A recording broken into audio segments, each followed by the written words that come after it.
Hey everybody, welcome back and thanks for joining me again with another How to Make a T-Shirt. I'm Jeff Kennedy, Space Surfer, and tonight we're doing a play on your classic tie-dye T-shirt.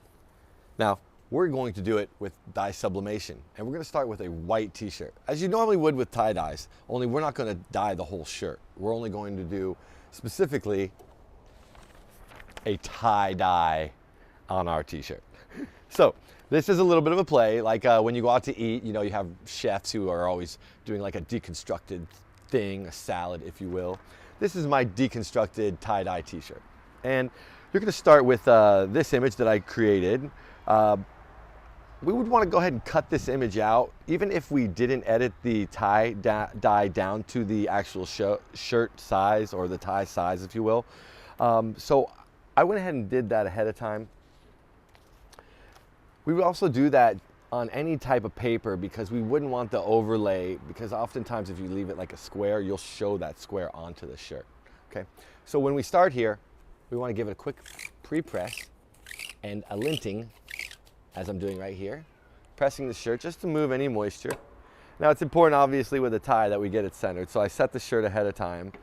And unlike the other episodes that I've used, I'm not going to use the guide tonight, you know, because we're going to actually want to set this tie right to the lip of the shirt. Getting it nice and centered.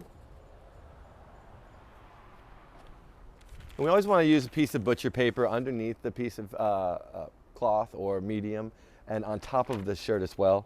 And this prevents any bleed through. Go ahead and press the item. We're going to wait 60 seconds now. So yeah, I just kind of was thinking about this idea and I was like, I used to like those T-shirts, you know, you'd get with, you know, fake ties on them, you know, you could wear out to a party, that type of thing. And I've actually never tried this idea. We're also going to do some overlays where we use some additional graphics. I created these, just like so. And we're even going to put the little Grateful Dead marching bears at the base of the shirt. So we're going to have to take a break in between, but let's first worry about how this tie comes out. Now we do have some other videos, all based on dye sublimation, using our own home equipment, including this press right here. And it's really fun stuff. It's really easy to customize your own shirts. I make each of these designs in a day, and then I make the video at night. So we're 2 seconds away from that beep. We'll go ahead and remove the paper. We'll go ahead and remove the other paper, and there we have it. Part one. That's just beautiful, isn't it? Very vibrant. I love dye sublimation because of the amount of colors. No rubber bands needed. We'll go ahead and remove the paper.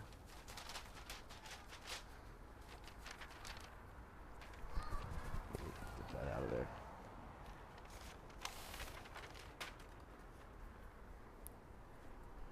And there we have step one of a tie-dye T-shirt. Now obviously we can stop right there if you wanted to, but for this one I'm going to go ahead and try to just align some other images on the bottom and show you how you can actually overlay if you want to make, you know, a larger print than say like the 15 by 15 that's available here. Now for the second portion of this shirt, we're going to use some actual tie-dye and some Jerry Garcia marching bears. I just like to play on that. And has the theme of the rainbow hearts that I have in the tie to kind of tie the two items together. And I'm gonna purposely bleed the bottom of these hearts and the tie-dye bleeds right off the bottom of the shirt. That way it doesn't have to look perfect. And I did these just a little uniquely different so I could break them up where I added one dye splotch in between the two, and it should loop around just like so. We're going to go ahead and start by placing the first image.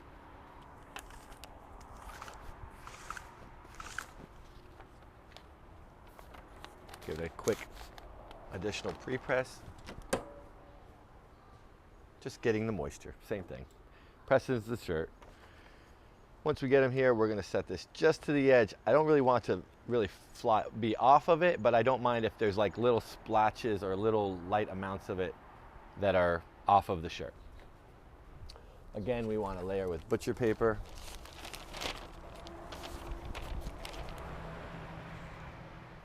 Let me just use a fresh piece of butcher paper for that. You really don't want to take a chance. If you don't use fresh paper every time, there's a good chance that you can mess up the shirt. And so yeah, we got 60 seconds. You know, the Grateful Dead, they had great harmonies. They loved Crosby, Stills, Nash & Young, hate Ashbury District. That was the #1 band. That's where they said they were from, was San Francisco, but they said they were actually from just down the road, actually. Needless to say, lots of people have spent their entire lifetimes following them. No reason not to. Myself, not the hugest fan of their music, but I love a good tie-dye shirt. And yeah, don't forget, we got an art show coming up. Check out Jessica's work. We're still waiting on that booth number. Check out my other episodes of the show. Give us a like, give us a subscribe. We really appreciate it. In 10 seconds, you'll get to see what we're talking about. I probably got to learn how to Bob Ross this a little bit, but you know, it's exciting, and you're seeing how long it actually takes. All right. Oh, wow. And it's so cool. You can tell how vibrant these are just by the paper itself. Oh my goodness. And it's just so cool. I mean, have you ever seen a shirt with tie-dye splotches and dancing bears? I'm gonna go ahead and finish this one up. I'm not gonna mess around. Paper's flying everywhere, I don't care. We're getting it done. We're running out of daylight. We got kids crying in the background. We're just getting used to what's coming our way. World War III. Never give up.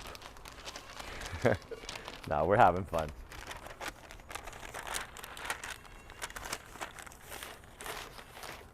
All right, get that back on here just like so.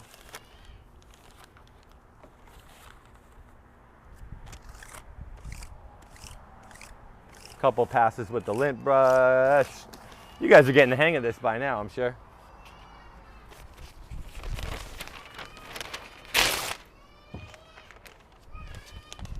In case you were wondering, that's our neighbors, Mason and Archie. That's right, thank you so much. They just moved in. We just met them yesterday. And here we go, 60 seconds. We'll be all set with this shirt. I always heard that the Grateful Dead loved Crosby, Stills, Nash & Young, and they loved them for their harmonies. And Crosby, Stills, Nash & Young, they loved the Grateful Dead because they had the best sound system. We all know about the Purple Osley tie-ins to the Grateful Dead far before my time. But my dad did go to the Haight-Ashbury district, and he said it was one of the best times of his life. So this is for you, Mike. 30 more seconds, we'll have a shirt for you. I'm really excited. There's a bigger plan associated with this shirt, so this is a little bit of a teaser to what's coming, and it's a big one. So I'm getting excited. I'm gonna personally be wearing this tie-dye t-shirt, you know, and I think it's a good gimmicky one, you know, so please let me know what you think of it in the comments below. We really appreciate it. And I was gonna say something like, if I could get 10 people to put their name in the comments, I'd give it to one of them just by drawing their name out of a hat, but I haven't gotten 10 comments on anything yet. So if I do get 10 comments with 10 names, I'll give the shirt to any of you. And this thing is just so cool. And I gladly make you one. You can check out my Etsy store. It'll be in the link below. Just tell me you want the tie-dye tie t-shirt. And I wanted to go through the details within the final shirt, starting with the knot on the neck of the tie. You'll notice the upside down heart to mimic the first heart going down the tie as they get bigger in succession, and that nice purple or royal blue that came through on the tie itself. And then when we move to the detail on the shirt, we're going to show you this little guy hiding right over here, this little yellow bear just wrapping around the side. As you can see, the edge in the shirt right there. And this dye doesn't really bother even with the edge line. It's not a real big deal. You can see the nice vibrancy in the colors. These colors are literally dye penetrated into the fabric, and the detail is dye penetrated in. So these guys aren't going to fade or, like, you know, go away, you know, like a tattoo does over time. They really should stay pretty vibrant like so. And just moving on through here, you'll notice the bear's just marching up and down on top of the tie-dye with the hearts that match into the neck and tie. And yeah, I just really love how this came out with the red bear marching all the way to the end of the other side of the shirt. And so yeah, that's it. We have it right here. It's the deconstructed tie-dye. And everyone, thanks so much for watching. See you next time.